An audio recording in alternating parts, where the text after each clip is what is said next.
ago, I want to say. He did speak to our Orange County group, was on a panel there. We've had several, interactions both in person as well as over the phone, and he's just a great guy. Has a lot of exciting kind of information to share in terms of his business, but also in talking about storytelling in general. It's obviously very, very relevant right now, and making sure that what you're talking about is relevant for your audience and you're not coming across as being tone deaf. It's very important to sound very genuine right now. So Trevor, I'll let you introduce yourself and we'll get going. Yeah. Hi guys. Trevor Rappleye, CEO of CorporateFilming and franchise filming. So we tell stories that drive sales. That's really what we do, unscripted, on video. And that's what I'm really excited to do, because as a salesperson, sometimes I'm like, why is this sale not going through? And it's because I didn't actually tell my story or tell them why I love what I do. Right. So that's something I want to kind of dive in with this. And I never thought I'd be able to tell my story. Why would they care that I've been filming since I was 15? Like, why should they care? But they do. And people want to work with people. So that's what I want to kind of dive into. So, yeah. Great. Welcome. And so give us a little sense for your business also, Trevor. So you're up in Long Beach, as you talked about, in your new place there. Congrats. Yes. And yeah, exactly. Give us a sense for kind of the makeup of your team and how you execute and deliver on the videos for your corporate clients. Yeah. So one of the pain points that we wanted to solve is, why should somebody hire us over a college kid that's going to cost $300, right? And that's a lot of the pain points we used to get, right? But the minute we flipped our marketing and we talked about the value that we bring, the story that we bring, the client testimonials that are saying they helped us find XYZ in ROI, it shot through the roof. So really what we do is we tell stories on film on a monthly or weekly basis. So it doesn't work now to kind of post a video every 5 years that's 5 minutes long, right? So really what our team does is we create digestible content, and that means 90 seconds maximum. I know that's crazy to hear, but I mean, the end goal of a film is not for somebody to watch your video. It's for them to convert or buy from you. So that's really what we do, is we like to tell unscripted stories. We don't charge travel. We get films done in only 10 days, because a lot of the pain points I heard is my film is taking so long. So I've just learned, just being on the front line, that to kind of hit those pain points. I have an awesome team of 4 full-time. We work with a lot of subs. Off the record with the AAB5 law, I don't know how that's going to flip everything around. But right now we're very sub heavy and very full-time heavy. So. Very good. Yeah. And talk a little bit, if you would, Trevor, and speaking of storytelling, is, how you're telling your story now after you did your rebrand a couple of years ago, right? Because you were doing largely wedding videos, if I remember correctly, and event videos. Yep. You successfully pivoted, and now the story that you tell is very different. Yeah, and I'm actually going to put a link, if people see the chat, to kind of a link to our story, pictures of me as a kid, just everything that just humanizes me, right? So when we spoke at your last event, I think in Orange County, right, we talked about pivot. So what we did was kind of a risky move. It's like we did 100 wedding videos a year back into 2015. And it was so fun. It was so stressful. It was Bridezillas, and Groomzillas, right? And most of the time we did nothing wrong. It was just low revenue, right? And I just was like, I thought to myself one day, I'm like, do I want to do 100 wedding videos at $3,000 a pop, or do I want to do 30 corporate videos at $10K a pop? And then it's, if that math hopefully is right as I'm talking, it just kind of was a mind flip for us. And I was like, wow, how do we do that?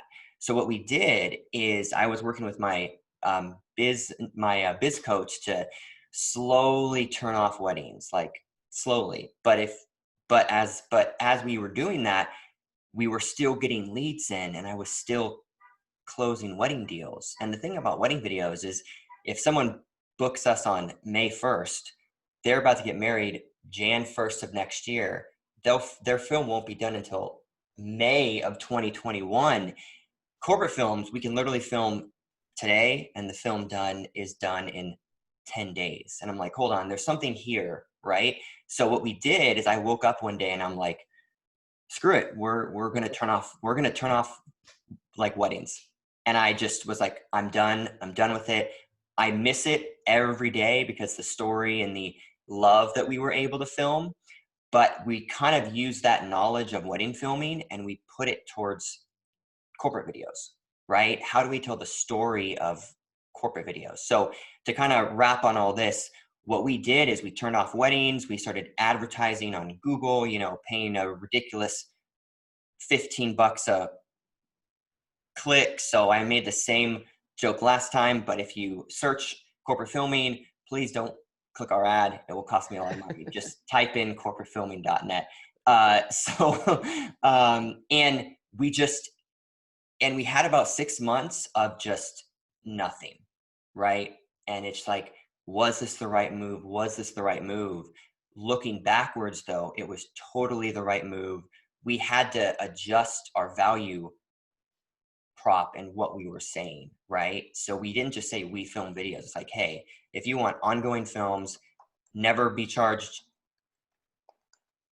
travel, videos done in 10 days, then we're the team. And that just really helped us. So. Wow. So no, I know now, obviously in this setting, you are giving us a full story of kind of the full background, but in terms of your own storytelling with your business, do you talk about the pivot? Do you talk about that rebrand with prospective new clients on the corporate side, or do you focus just on what you do today?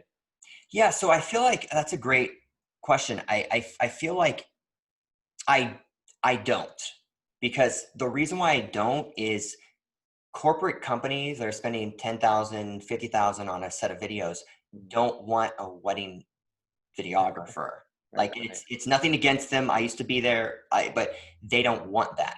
So I realized to not say that, but once they book with me, I get to know them. I go out to dinner with them whenever pre-COVID, right? And then I kind of tell them that story. So I could actually share my screen a little bit, if that, just so you guys can see it. Yeah, perfect. Yeah, great.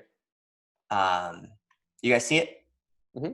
So really what we did here is during COVID, we had about 30 days of no top line, right? And we were like, man, because we were letting partners not pay us because I really am in it for the long haul, right? So what we did is we worked on our story. Like, how can we tell the story of other people if we don't tell ours, right? And this is what we did. It's just like, it humanizes me. Our team all has pages like this. It talks about, like, this is my first company. I was 13. I was converting VHS to disc. And actually, one of the funniest things someone's pointed out at the bottom, it says, a menu is optional, but it is a great feature to skip ahead when dad leaves the camera on. And it's like, and I passed this out to 1,000 houses. I thought I was going to get 100 phone calls. I think I made like $80 my first month. So it was a great business lesson at 13. So, going back to the story, I also referee college soccer, right? UCLA, Pac-12. It's just, so now when people are talking to me, it's like, oh, Trevor and his team aren't just another video guy. They seem fun. They seem cool, so something that we are really passionate about is people work with people, not logos. And I feel like we all just use stock photos. We're like afraid to tell people our story, but people want that these days, right? They want to see you with your kids. They want to see you out with your staff. And I'll quickly actually let this play for a second of what this film is. And this is actually what I recommend for all salespeople out there, is being able to to tell your story. Like, how can they get to know you if they never meet you? And this is how we kind of accomplish that. So my role here at CorporateFilming is the CEO and founder. We are constantly trying to help different companies tell their story, and just being able to tell stories every day is something that we love to do. So a little unknown fact that people don't know about me is I am a triplet. No, we don't look alike. I also referee D1 college soccer. It's my other love. So I love. So as this is going, right, and all this can be seen on the link, is this really humanized us, and it really helped us close some big ticket items because they saw our passion, you know, they saw the love for what we do. So that's great. Thank you for sharing that. And I love, like you said, the way that the website humanizes who you are, what you do. Obviously, it's fantastic, and the emotion comes through so well, also, which I love. A question for you. So a lot of the folks that are part of SMLA or that are on the call today also are part of small businesses, or maybe they're consultants, and some are part of larger companies too. But I know there's a lot of angst out there among folks that feel like, well, I don't have the resources or the knowledge to do a professional video. Obviously, that's your business and you do it very, very well. What advice or thoughts would you have for folks that want to bring some of that authenticity and kind of genuine, human component, if you will, to their website and to their story, but they don't have the expertise to film a video? yeah, so something that I've learned with me is I want to walk before I run, right? So yes, you should hire a film crew and make a brand video, yes, but it's so attainable that you could literally go like this on Zoom, right? Or get your iPhone out and get in front of a window, right? I'm in front of my window, so it's the natural light, and just talk about the love for what you do. Talk about what makes you you. So for people that don't have a film crew budget, a great way to do that is just literally a Friday, talk on your iPhone and just go like this and say, hey guys, happy Friday. I loved working with you guys. Hey, I love what I do. Did you know that I have a kid? And did you know that 5 out of 10 salespeople don't know how to close a deal? Just some sort of stat.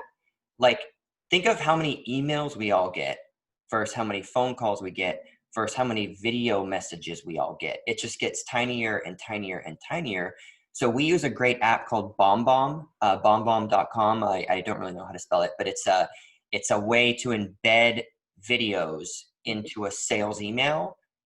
And it's just, so now instead of saying, hey, Tim, here's your contract, it's a video of you saying, hey, Tim, man, I cannot wait to work with you. I hope you had fun in Lake Tahoe.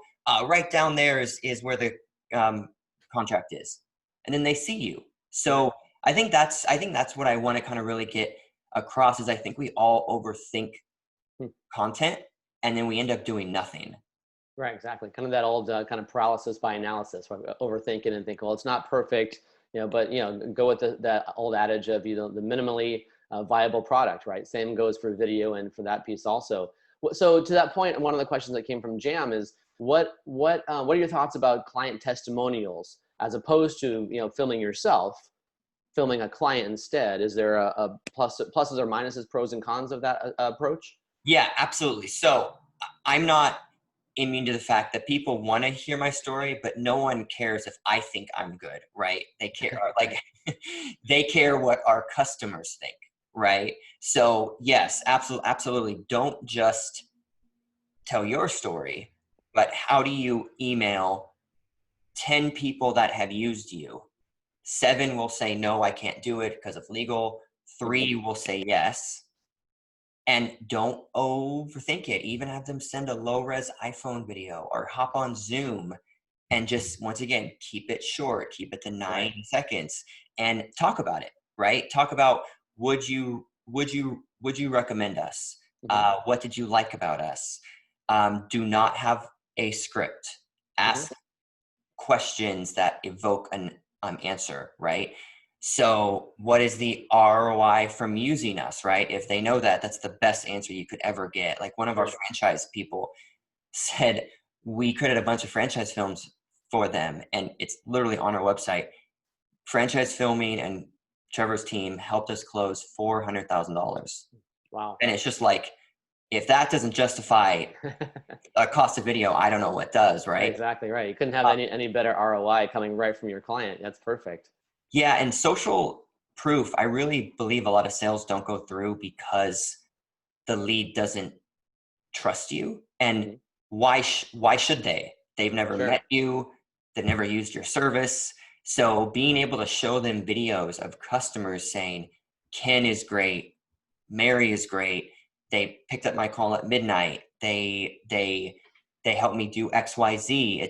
That's you're just gonna see sales start to go through because now there's social proof that you do a good job. Right, exactly. And one of the other things that, as I mentioned earlier, about how we as SMLA never knew for sure if what we did in live events would translate online. Fortunately, it has, thanks to everybody on the call, right? So my question is with regard to Zoom recordings. We are all so familiar with and comfortable with Zoom right now. You can jump on with a free account and have it be just me and you, Trevor, and we can have that organic conversation, record it, and then we can use that somewhat in our social media, campaigns on our website. Is that something that you would recommend also? Yep, and you beat me to that. I was actually going to say Sorry. that. Zoom is a very low cost, and we actually do it. So now, for COVID, we did a video last week. Went to Phoenix, filmed people at the HQ office, since Phoenix I think is completely open at this point. I think, or almost. But the people that didn't want to travel, we actually got them on Zoom. And we asked them, hey, are you free tomorrow for 10 minutes? Here's a Zoom link, da, da, da. So actually, I'm going to put a link in the chat, and I can also just share my screen for people that don't want to leave the window. So here's something we did with, this was a 10-minute Zoom interview, and this literally, what he says is, this was such an attainable thing to get that I send this out with every single lead I get. So I can quickly just show this. I always knew the video was important to my marketing campaigns and my efforts. I had no idea how it would impact our sales. So within the first 30 days, Trevor, this was just so amazing, so rewarding. In the first 30 days of us posting our video on our website, we got our first $100,000 a year client. And it was just like that. And he told us that. So it's like, yes, what I wanted Vaughn to come to my office and light him well, but hey, work with what you can. So for people that don't have a film crew budget, what I recommend is just get them on Zoom, post the raw 2-minute, 90-second back and forth. I bet that will be your most engaged video of the year because it's just authentic. Right, exactly. Well, and for those of you that are watching me right now, so I'm in my office. I've been virtual since day one when I started Turning Point 13 years ago. I never thought I'd actually be recording or presenting, like this in this setting years ago, but here we are. But I mean, just to let you know, I don't have anything fancy set up here at all. I have the sign in my back, in the back that we use for our regular live events. I have a spotlight, over to my right-hand shoulder, just making sure that the light is hopefully kind of smoothed out, if you will, in the office. But that's all it is. So there's nothing really formal or fancy, or I didn't make a big investment in what you're seeing today. So that's aside from the haircut my wife gave me with the cutters that we bought. Other than that, nothing else. So yeah, you can do it again on a larger budget where it's more professional, or on a shoestring budget as well.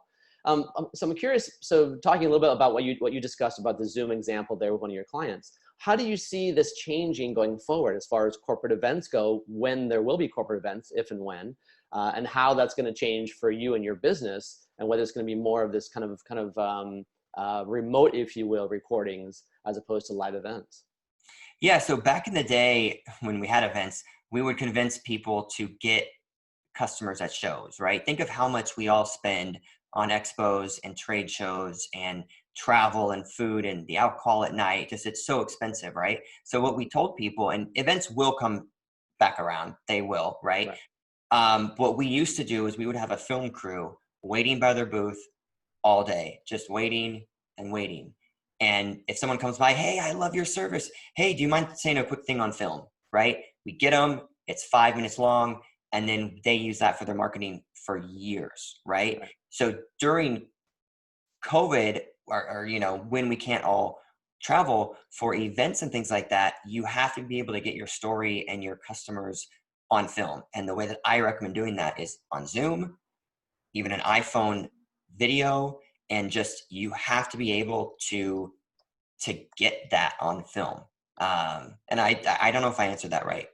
No, that's great. That's very good. Yeah, exactly. And I think it sounds like really kind of like a lot of business right now, it's very fluid, right? And you have to be willing to adjust from week to week and from month to month, depending upon what's happening, and from state to state. Different offices are doing different things. I know, for example, Alphatech Spine up here in Carlsbad, they reopened a couple weeks ago, but they have it set up in the office now where you have to. There's only one entrance and one exit. Everything is one way. You have to have certain protection, of course, with masks and gloves. There's sanitizer everywhere. So there are those kinds of companies that have reopened already, and others that are saying, you know what, we're going to stay virtual as long as we possibly can, just to protect people. So there's a lot of different schools of thought out there. So it requires us as business owners to also be fluid and flexible depending upon what's going on. So actually, go ahead. Sorry, go ahead. No, yeah, no, these are great questions here. I love this. JM actually asked a good question about, the 90-second video clips. And Zoom lost it. There we go. So a drip campaign, right? Yes, the best thing you can do is have a video drip campaign. Someone signs up to you. Hey, I'm Bob. I sell socks. Thanks for signing up. A week later, hey, did you know that 80% of Americans wear socks? Just like knowledge videos, right? And that was a terrible example, but that's kind of where I'm trying to go. Sure, yeah. So absolutely, having a drip campaign, having multiple videos, right? Because it takes 9 to 12 times of somebody seeing you for a sale to go through, and or just for them to convert, which means you get their email. Now you got to start your 6-month sales cycle, right? Exactly. So absolutely, being able to have different set of videos, and what we actually recommend for that is having an overall brand video, right? We love what we do. Did you know that the founder started this when he was 20? Our passion, right? Don't sell anything on your main video, right? This should just be an about us, and have it in your email. Have it watch our video here. Have it on your homepage. The homepage. Don't have it on a back page because no one's going to it, right? And having a couple other videos about, maybe it's a staff spotlight video, maybe it's a product video, right, on that 5th email you sent out. And last, kind of a day in the life of one of your employees, if you will. Yeah, exactly. Yeah. What about the pace of releasing those videos, right? So there's always, I talked to a lot of different people. They have different ideas about how often you should release one. Should it be released on LinkedIn versus just your website? What are your thoughts about the pace of those releases? So content is still content, right? Gary Vaynerchuk, if you guys know who that is, one of my favorite people. Yeah. He kind of said a line before we did content for ourselves years ago. It was, if you don't have content of yourself online, you do not exist online. Right. And that was just kind of a hit, because whether or not we like it, our customers want to see us. There was a stat I read that 90% of consumers expect video to be a part of the sales cycle. And having a video on your homepage, according to HubSpot, gives you 200% more leads, and it keeps them on your website 2 times longer, which means you can convert them, you can live chat. It's just, attention is the name of the game, and I feel like we all, including us, underestimate that, right? And yeah. No, I agree. Yeah, and I think right now, especially, we've all gotten, even more used to video. Video was on the rise for, several years. It's not a new phenomenon, but it has really accelerated, with this lockdown. And if you look at the different posts that people have, things with videos or with, a live shot of somebody, even the more personal things that are out there, birthday parties and what have you, those are the things that get a lot more hits, whether it's on Instagram, obviously when it's on even LinkedIn. So video has become even more part of our expectation, to your point, about how we communicate and how we get a point, how we get a point across, how we tell a story, for sure. Yeah, and little things like, once again, one thing I like to get people takeaways when I'm on this. Yes, eventually hire a film crew. Yes, but what you can do this week is do literally, I actually want to share my screen. Every Monday at 10 a.m. we go live on Facebook. About to be live across. And I'm actually want to show you guys that just so you guys can see it. We go live with Trevor, why do you? we go live with my team, and it's so simple, right? And look at this. We just talk about marketing tips. I think it's very. I guess take it to a different question is, how do you keep your team motivated? So by the news. We just start your daily meetings or weekly. So that was a bad example, but you get the point. Like your people need to see you. So being able to show yourself, I recommend putting it on your iCal, Google Calendar, every Wednesday, 11 a.m. Do something. Literally type do something on your calendar. Just make it so you post something. Yeah. Would you recommend that maybe people start off doing making a Zoom just internal, recording it, and then if the quality is good enough and the conversation is relevant, then posting it, as opposed to just jumping right in and doing live streaming when people maybe are not quite there yet? Good point. I kind of skipped a step. Yeah. So authenticity plays really well, right? And sometimes if you post a really high quality video that's edited, it actually doesn't get as engaged as just an authentic video. So your first video that you do, whether it's a Zoom back and forth, whether it's you with your dog saying, hey, a marketing tip Monday, or, even if you mess up, still post it and label it my first video, happy face. Right. And that will be your most engaged post. And I think we all look at the metrics too much about, my first post got only 8 people watching, but next week it's going to get 11 and then 15 and then, right? And one of the people watching could be a prospect. And that's literally how I think of every single view. I'm like, oh, that sucks. I wish I got more, but that could be a lead watching the video. So I would still post. Well, that's great. And back to the whole, falling into that trap of paralysis by analysis, right? So speaking of metrics, then, it's hard for folks that are part of larger organizations or even smaller companies. Really, there's always this need to prove out an ROI. Something that we're not doing right now that we want to start doing. Well, what's the ROI we're going to get out of it, right? So what metrics should you be looking for or tracking, if you will, to make sure that we're doing things the right way and that it's worth our time? So when you're starting out, in my opinion, you can't expect this ridiculous ROI, right? You post 3 films, a lead is not going to call you back and say, hey, because of that video you posted on May 2nd at 10 a.m., I'm ready to lock something down. It's just, don't overthink the ROI. It's more of a touch, at least at the front.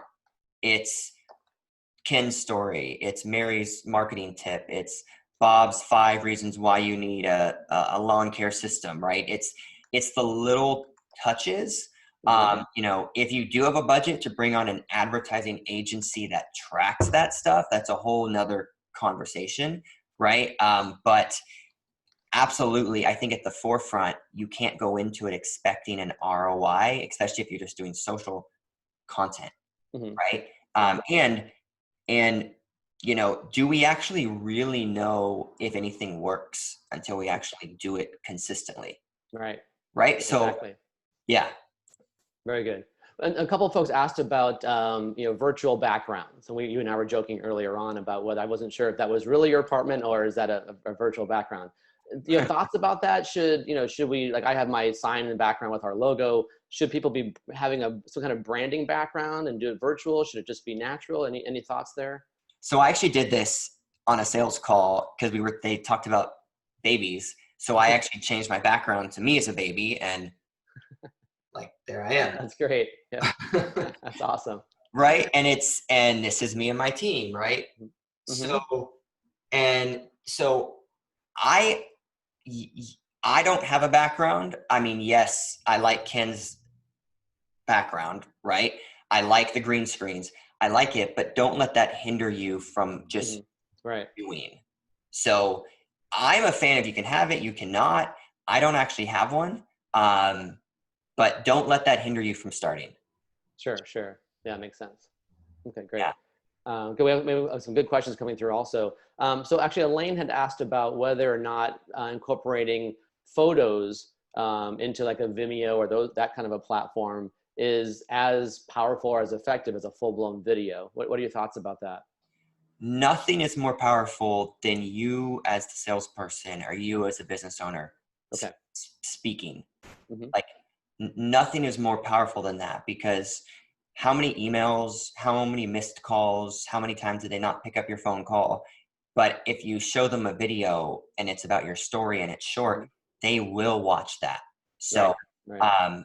I would definitely say nothing is more powerful than a prospect or somebody seeing your face, your happiness, Mm-hmm. right? If you do have photos, you do use Vimeo, I'm all about it. Yes. But don't let your nervousness Sure. stop you from just doing it. Just trying to do it. Yeah, exactly. That's great. Yeah. Okay, very good, very good. So what about some, and as I mentioned earlier on, that this is very fluid for all of us, right? Yourself included, me, everybody here. Any thoughts or any thoughts you want to share about lessons learned, things that maybe when you first started to pivot over to corporate filming that you thought would work, that just like fell flat? You thought, oh wow, that was a bad idea, right? Or I'm not going to do that again. Any things that Yeah. would be helpful? Yeah. I have a quote on our wall and it says, if you wait for perfection, you'll be waiting forever. And that is something that my team laughs at me because I'm like, here's Trevor hang. Another quote is on the wall, and it's just, and they hate it because I will like tape it with tape and just print it. But it's went off on my own tangent. What was the question? That's okay, no problem. Yeah, just about in terms of lessons learned, Yeah. things that you probably wouldn't do again, or yeah.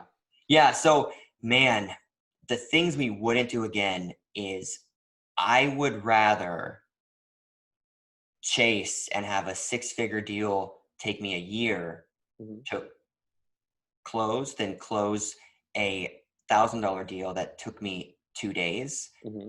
because they usually take the same amount of time on the sales side, True, right? yeah. And that was revolutionary to us is if a client's paying $1,000 versus 50,000, the amount of time it takes us to edit is the same. Right. Our cost comes from the filming day and the travel, all that stuff. So I would say the one major, and I like that question, I didn't have that prepped. I think the one thing that I wish we would have done better is I should have delegated my website design to someone that knows websites. So if you guys go on corporatefilming.net, it's my fault, right? It's so much text and it's like, where does your eyes go? It's just a lot, right? So I feel like I could go backwards. I would have hired somebody, which we are redoing that. I would have hired someone to make it short, concise, very call to action, very enter email here, enter email here. And I would just say the one thing that we have done well, actually, that worked on the corporate side is we don't nickel and dime people. And it's amazing to me how many people will charge like their client parking, and then they have to go through accounts payable to get $18 back, and now they're annoyed by you. And that's the last touch you have with them is they're annoyed by you, right? That's the one thing we do is we take a hit because I'm like, I don't want to bug them for that. Right. Sure. Yeah. So, interesting. Yeah. So back to your very helpful suggestions earlier about storytelling and the importance of being genuine and being real. Obviously, how do you balance? How do you maintain that balance between sharing the right amount to show that you're genuine and who you are as a person, and then oversharing, right? I mean, in terms of the cadence of your prospect calls. So I'm not sure. Let's just say you have 3 calls typically in a sales cycle. How do you know how much to share about yourself in call 1 versus 2 versus 3? Any thoughts around that? I think the aspect of oversharing and overposting on social, we all think too much about it, because the worst thing they could do is they're just going to not answer your call or they're going to unfollow you. There's really no risk in you posting too much or telling your story too much. But what happens is people don't ever unfollow you, or they don't ever call you and say, stop calling me. They just will keep scrolling or just not answer your phone call. Sure. So there's really no loss in trying to humanize yourself, right? So I would really say call one I have with people. I actually require a video chat. You know, if they really can't do it, I'm not going to tell a prospect what to do, right? But is that a post-COVID initiative, if you will, or kind of part of your process, or were you also doing that even before? Yeah. So when we flipped to subscription, monthly, national filming, we don't have a single local person that we actually work with. Oh, wow. Okay. So everyone is national. So it kind of has to be that way. So absolutely, I tell them, let's hop on a film chat, you know, meet my, you know, and it's this, and I don't go directly into the sale. And when I do, it's awkward. It's weird. We've all been there when it's like, God, this call is going so bad. And you can't do anything about it. Right. Right. Right. But absolutely, the first 5 minutes, I tell them, I ask them, hey, before we dive into what we do you mind if I tell you how much I love what I do? Yeah, sure. Interesting. And who's going to say, no, I don't want to hear that? They'll say Right. yes. And then I've learned to not ramble, because I tend to just kind of ramble and go off on things because I'm very passionate about this. I tell them our story. I show them a picture of me as a kid.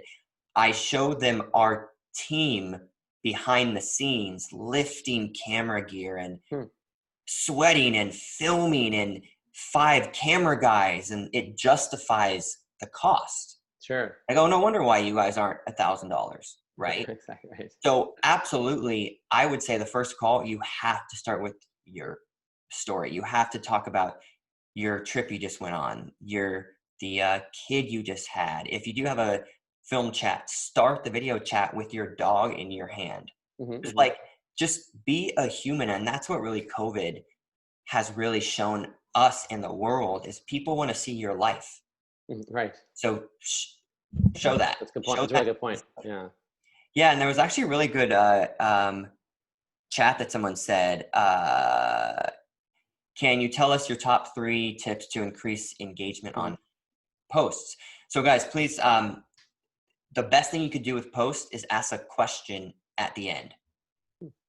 And sometimes I forget to do this, but we all should do it, right? So if you post, here are my 5 tips on how to drive sales with video, click here. What was your favorite point? So the call to action is to kind of get their input, if you will, so they're engaged. Because if a post gets a lot of engagement, which it used to equal likes, now it equals comments.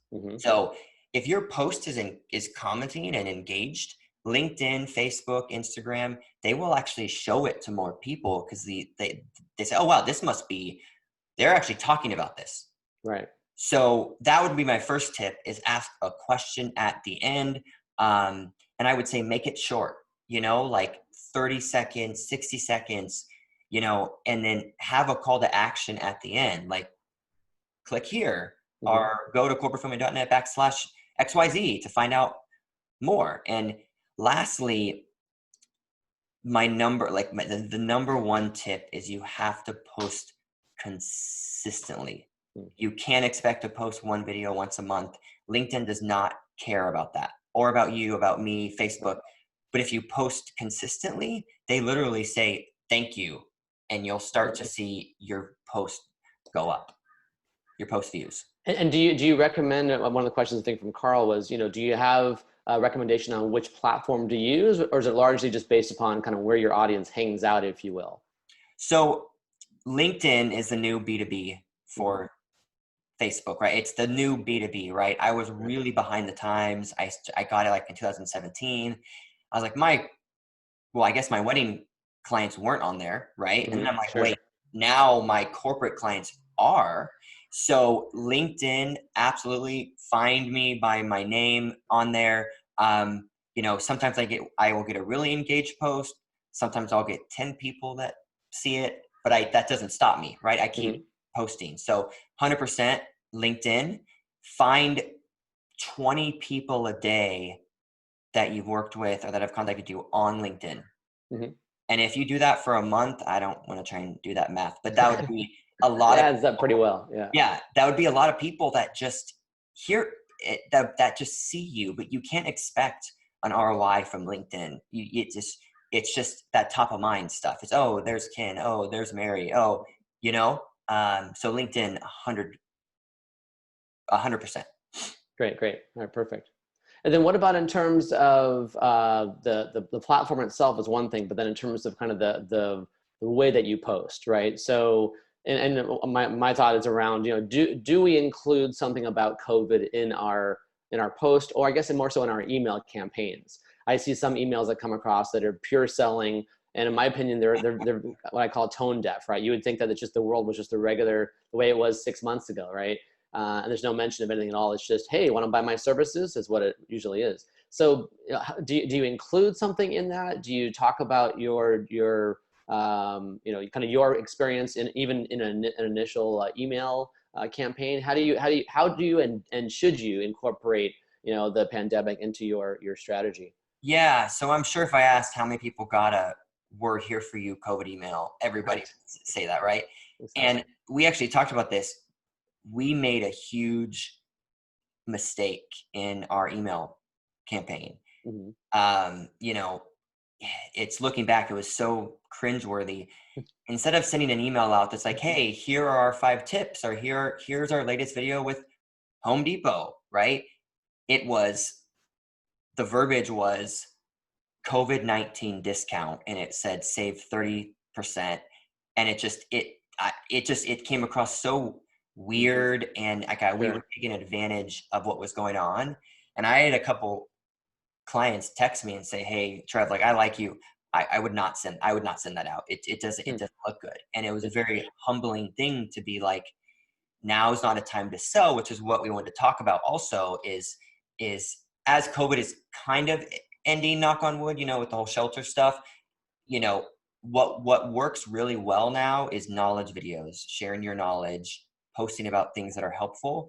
But yeah, if I could go backwards, Ken, and redo that email campaign, it would not be 30% discount. It would be, we're here for you. Right. Which we already did that. Right now it's too late to send it out, I think, but we did it like two months ago. And that was really engaged because it was our team saying, we're here for you. And I can actually quickly show that too, if that would help. And this was all over Zoom, and we literally just added in a song. And let's see here. So here's the video. We find ourselves in a time of hope.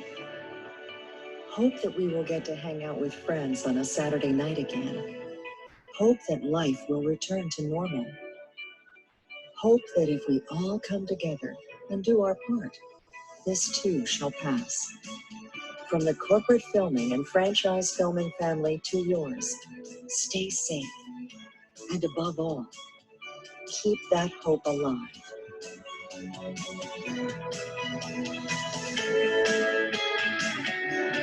So that was one of our most engaged videos of the year because we sent that out. We have a remarketing campaign, which people that don't know that when someone goes on your website, Google grabs. We have to have this set up, right? But Google will grab their IP address, and you can remarket to them up to 540 days. We put a couple $100 a month to that. Just because, like we mentioned, most people won't convert until the 11th time they've seen your logo, right? So, so that's what we actually recommend pre-COVID, during COVID, after COVID. Focus on telling your story and don't be afraid to get authentic, vulnerable. Just be a human. People want to work with people. Right, exactly. Well, and to your comment a few moments ago also about this is not a time to be selling, right? And we found the same thing. I do all the BD for Turning Point on the recruiting side, but I decided very early on that this is not a time to sell, right? It's just not. But it is a great time to connect. It's a great time to reach out, see how people are doing.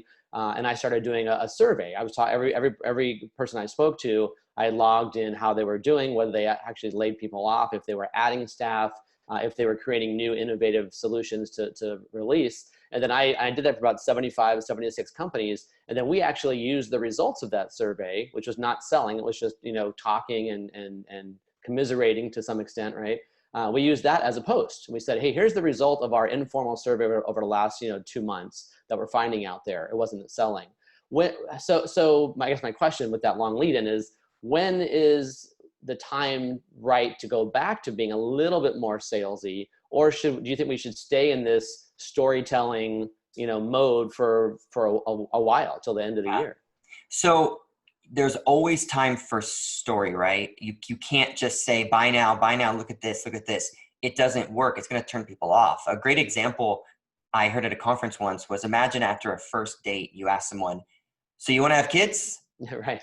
You want to get married? And Right. that was revolutionary to me, because we've all done that, where you think you have a good call and you say, hey, are we going to do this? And then it just falls off, right? Yeah, sure. So I would say you can't, and I just realized how powerful that line was, because I sometimes go right for the sell and I need to just calm down, right? So I would say, yes, start to make content that is very salesy, right? But don't just send just that out. There's always room for story. People don't work with your logo, they work with your people. So even a low res picture of you on your homepage with your team or with your dog, it just makes you human. And a question I want to get to, because I thought it was kind of cool, was somebody goes, how are you pivoting during COVID for in-person filming? And I actually wanted to quickly kind of show that. Hopefully the video's playing through good, right? Or well? Yeah, that sounds great. So here's what we did in Phoenix last week. We went to Phoenix. Their office was open, so we filmed them. But people that couldn't travel, we got them on Zoom and we handled it. We asked the questions, and I'll quickly kind of show this video. Needs of the client, targeting those needs and meeting those needs. King Air Academy, they allowed me to achieve my passions and my goals in a way that I would have never been able to do. It seemed like such a mountain to try and achieve. It's pretty remarkable. It speaks volumes as to their expertise, their program, and just how well they train. If you want a training experience. So right there, Zoom, right? Yeah. A lot of marketers would say no to this because they're like, man, it doesn't look good. The mic sounds muffled. But at the end of the day, if you can get a customer on film raving about you, that is what you have to do. So hopefully that answered that question, that, as offices start to open up, let's film them at your HQ, maybe do some Zoom sound bites. And it's so attainable. I sometimes get calls. I want to highlight all my 50 offices. I'm like, all right, well, I'm down, but I doubt you have the budget for that because you've never done video, right? So start attainable, highlight one office, right? Talk to 3 executives, 3 staff, and 3 people that have used your service, put that into a 90-second video, and mail that out constantly. So, so a question that came up earlier also is, can you maybe just, when you said earlier, it's important to post consistently or constantly, as you said also, what does that pace look like? Are you talking about once a week for the average B2B business? How often is that? So, I mean, Gary Vaynerchuk says you should post 3 times a day on every platform out there, right? But he has a full social team, right? So my answer is every single day. It takes 5 minutes to post. If you sell insurance, maybe you Google insurance tips, and there's going to be an article from Hartford or something that says 5 reasons why you need business insurance, right? Maybe the next day it's you with your dog saying, "Happy Friday. Did you know XYZ, right?" So every single day. And at first it will be so weird. It's like, God, I could be making client calls. But it's the little touches that are untrackable on social. So spend the time at 5 minutes a day. And once again, math in my head, that's 25 minutes a week. That's an hour a month. That's 12 hours a year to post every day. Right. So it's really not that long. Mm-hmm. and make them very knowledge posts. Make them very, we are here to help you. Here's what we recommend is this, right? That's great. Yeah, no, for us also, we try to be creative because at some point you do feel like, gosh, I feel like I've exhausted all the potential content out there. What's left? But we've done things where it's an anniversary of one of our employees, or it was the anniversary for our company a couple of Fridays ago, it was 13 years. So leading up to that, starting in the beginning of May, we did, 13 lessons in 13 years. So that's 13 days of content, which is one tip a day, to your point, right? Or it could be anniversary moving into your new office, or anniversary of landing your largest client, or whatever it might be, someone's birthday, whatever it might be. That's all relevant content that you can certainly include and use that as a way to share and get that visibility going. Yeah, and there's a question about, I'll take my Zoom light off. This is a Zoom light, guys. Mm-hmm. $20, Amazon, just Google ring light, and you put it directly behind your laptop. Okay. And that helps. Do not have your window behind you, have your window in front of you so you get that natural light. Because here's my ring light off, right? It's still pretty good. Here's with it on. It just causes a little bit, it's really not that much of a difference. Yeah. And yeah, I would say 100% ring lights just really help with making you look brighter and happier. Yeah, no, I agree. And it helps to kind of diffuse the light as well, depending upon where you happen to be sitting also. Yeah, and these are great questions. Joseph asked, asking ROI questions to clients sometimes leads to them getting upset or getting awkward. Like, I don't know if I can say that. It happens to us a lot, right? Mm-hmm. Like, Trevor, my legal's not going to let me speak, right? Mm-hmm. Like, we did a project with Home Depot and American Heart, and I was like, you have to tell me how much we helped you. And he's like, I just can't. Wow, interesting. I just can't. But I asked. That's all I can do. Sure. So for someone that is worried about getting kind of an awkward vibe with that, I wouldn't let that stop you, because you ask 10 people. If one person is able to give you, because of Ken, I was able to find my CEO that grew my business by $1 billion.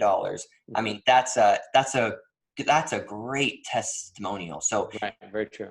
Don't let that stop you. And I would phrase it as, hey, can I ask a favor of you? Mm-hmm. I would love a quick testimonial. Can we hop on the phone? Mm-hmm. And then, because sometimes no's across email come across as like they're yelling, but they're just saying, no, I can't do that. So I always try and call. Yeah. And then we find the best time to ask that question, make that request, is right after you've done something effective for them. You've been successful with them. They're very excited about, in our case, a new hire or whatever it might be. That's a great time to ask them, hey, would you mind spending 15 minutes on a Zoom call with me? I want to record it. Just use that testimonial. And to your point, most people will say yes. Not all. The larger companies may have some legal issues, as you talked about. But I would bet if you ask 10 people, you're going to get 3 or 4 that are going to say yes. Yeah, and ask 3 of them if they'll say it on Zoom, and I bet 1 will say yes. And someone else just asked, how do you keep fresh with new wow stories? We get this question a lot. It's like, Trevor, I just want a brand video. I'm like, how can you make more than that? There is so much story that can be told within something. For example, brand video, founder story, employee spotlight, customer spotlight, product spotlight, conference event video, blanking as we're live here, right? But there's so many things, customer testimonial. And the great thing about content is if you have a 3-minute, 5-minute back and forth with someone, you can create 3 pieces of 30-second content from that.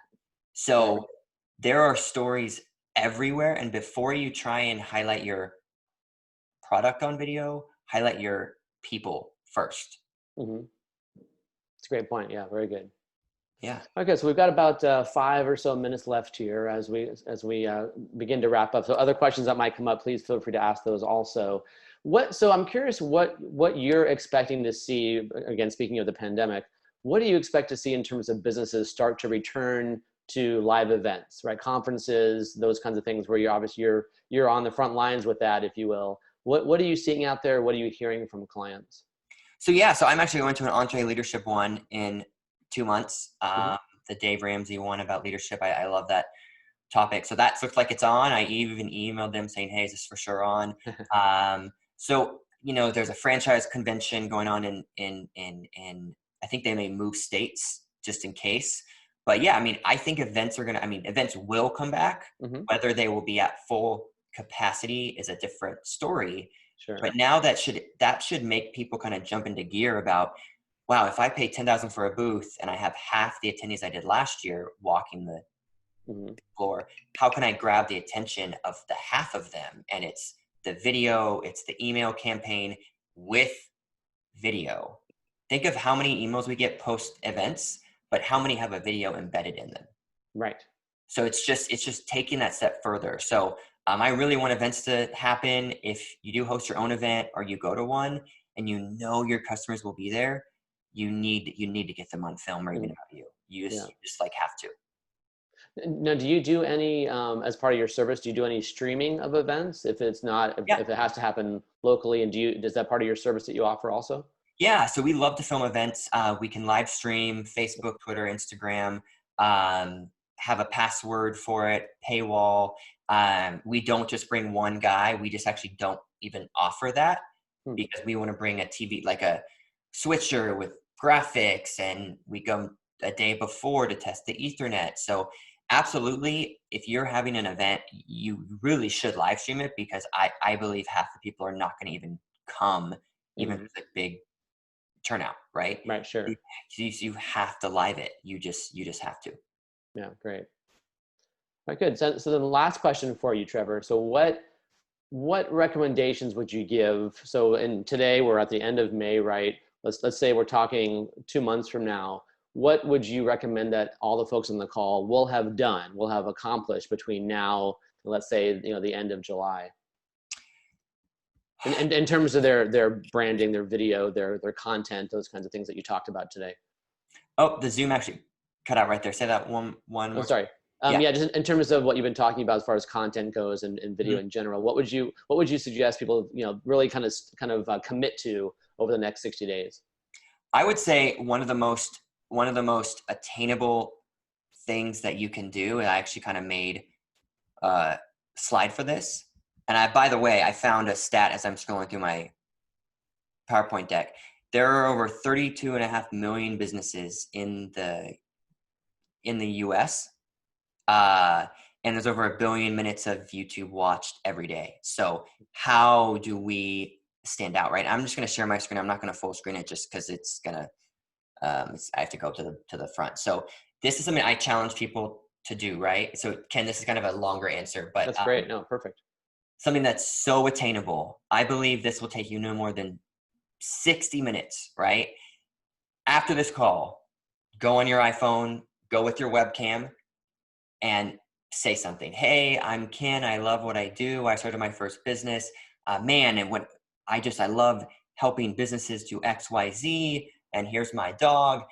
Literally do that. Post it on Facebook and LinkedIn. And even if that's your first video, say first video. Don't be too harsh, right? Just make it authentic.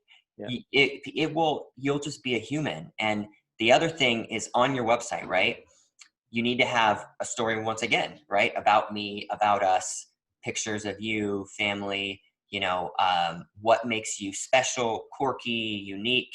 And lastly, get one person on Zoom, send out 10 emails and say, hey, can I grab five minutes of your time tomorrow at 10 a.m. and to talk about us. And I guarantee you'll get someone back that says, sure. And then just post it. Post the raw thing of them talking about you. And it's so that's what I encourage people to do because it will really help your sales cycle and it will help you just close things faster because they hear you, they feel you. You're not just about the money, you're really doing what you love. Right. So, yeah, the passion really comes through. Thank you. Yeah. That's great. Yeah. Well, that's a perfect way to end this. I mean, those are great tips, great suggestions, very, very practical, very down to earth as well. So thank you for sharing that. And I think it covers a lot of the audience that's with us today also, because everybody has a different budget, different comfort level, different expertise. And if we can just move away from that paralysis by analysis, I think it's going to help a lot of folks out. So thank you. That was great. Yeah.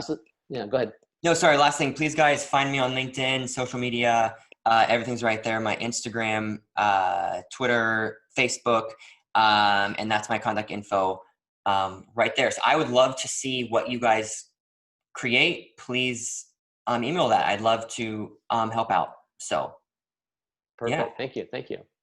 And as always, we recorded the session today, so that'll be going up on our website in the next week or so at most, if not by early next week. So thank you for that. And as Elaine mentioned, also be sure to email her directly to get involved with one of our success quads. We'd love to have you there as well. It's a great way to share and connect with folks, even virtually. So we really encourage you to do that as well. Be on the lookout for our new virtual membership, and then we will see you back here again next month. On the 10th of June, we actually have Dan Yates, who is the CEO and founder of Endeavor Bank, to talk about what he's seeing out there among his clients, pivots, changes in the banking and financial services space, but more importantly, how are businesses surviving and getting through this as well. So it'll be great to have that perspective directly from a bank CEO. So we'll see you all next month, and enjoy the rest of your week. Thanks a lot for being here. Take care. Yes, thank you. Bye.